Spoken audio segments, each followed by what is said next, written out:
Hello! ఎలా ఉన్నారు? ఏం చేస్తున్నారు? మీకు చూపిస్తా కదా ఒకటి. చూసారా? నేతి బీరకాయలు. కార్తీక మాసంలో యూజువల్లీ నేతి బీరకాయ పచ్చడి తినాలి అని అంటారు కదా! దానికి ఉండాల్సిన హెల్త్ రీజన్స్ ఉన్నాయనుకోండి. అది కూడా చెప్తాను నేను మీకు.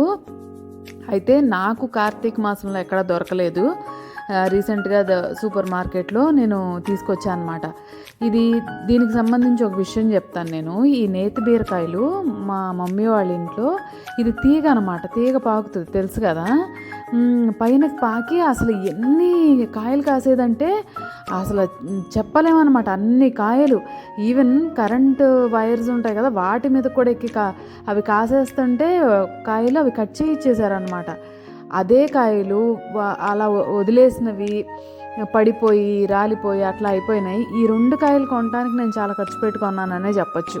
సో ఎక్కడైనా సరే మనం ఇంట్లో పెంచగలిగిన ప్లేస్ ఉంటే మాత్రం ఇలాంటి వండర్ వెజిటేబుల్స్ని ఖచ్చితంగా పెంచుకోవచ్చు.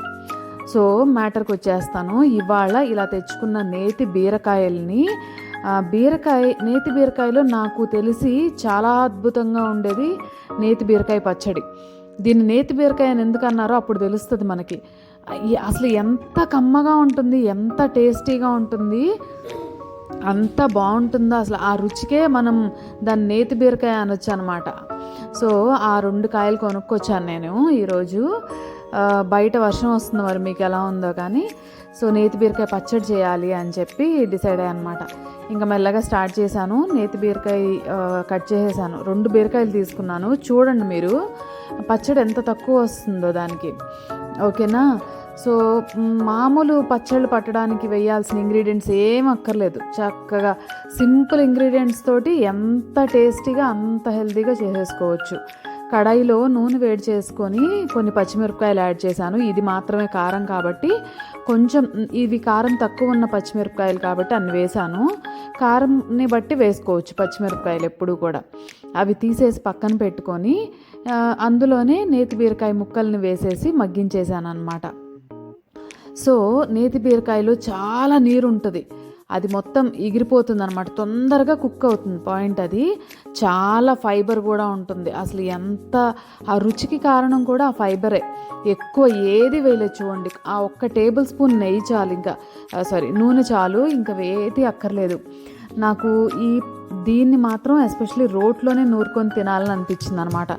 పెద్దగా నూరాల్సిన అవసరం కూడా ఉండదు కాబట్టి నా దగ్గర ఉన్న చిన్న రోట్లో ముందు వెల్లుల్లిపాయలు వేశాను. అది కొంచెం నలగొట్టిన తర్వాత దాంట్లోనే జీలకర్ర, కళ్ళుప్పు వేసేసాను. బాగా దంచేసాను అనమాట. ఇంకో 2 రెమ్మల చింతపండు వేశాను. ఇది ఆప్షనల్. అసలు చింతపండు వేయకపోయినా అంతే కమ్మదనం ఉంటుంది. చింతపండు వేయటం వల్ల కొంచెం ఇంకా టేస్ట్ ఎన్హాన్స్ అయినట్టు అనిపించింది. అవి నలిగిన తర్వాత నేను దాంట్లో కారానికి సరిపడా పచ్చిమిర్చి మగ్గించి పెట్టుకున్నాను కదా, అవి యాడ్ చేసేసి మంచిగా దంచేసాను. ఏంటి ఇంత చిన్న రోట్లో సరిపోతాయా అని అనుకుంటారేమో. చూడండి, ఆ నేతి బీరకాయలు 2 అంత పెద్దవి మగ్గిన తర్వాత అంత కొంచెం అయిందనమాట. నీళ్ళన్నీ ఎగిరిపోయి ఫైబర్ మాత్రమే ఉంది.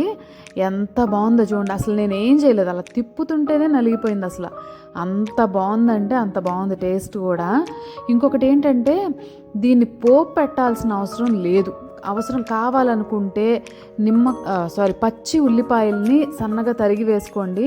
నాకైతే అది కూడా అక్కర్లేదు అనిపించింది.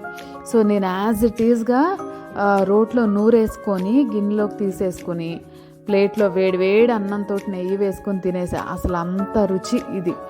సో ఎక్కడైనా సరే ఇలాంటి మన స్పెషల్ వెజిటబుల్స్ అని చెప్పాలి, ఇప్పుడైతే దొరకట్లేదు కాబట్టి నేతి బీరకాయలు ఇలాంటివన్నీ కూడా అస్సలు వదలొద్దు. దాన్ని మంచి రోటి పచ్చడో లేదంటే మంచి కర్రీనో ప్రిపేర్ చేసుకుని తప్పకుండా ఈ సీజన్లో తినండి. చాలా చాలా మంచిది. చూస్తున్నారు కదా, మన ప్రీవియస్ వీడియోస్ని కూడా చూడండి. నచ్చితే కనుక please do like, share and subscribe. ఓకేనా? చూసారు కదా, చిన్ని రోట్లో చిన్నగా చేసుకున్న పెద్ద పచ్చడి అనమాట. అంత రుచికరమైన పచ్చడి. పెద్దగా అంటే పెద్దదని కాదు. ఎంత బాగుందంటే నేనైతే వెంటనే వేడివేడి అన్నంలో వేసుకొని తినేసేసాను. అన్నీ సరిపోయినాయి. నేను ఏది ఎక్కువ తక్కువ కూడా వేయలేదన్నమాట. రుచికి అంత బాగున్నాయి.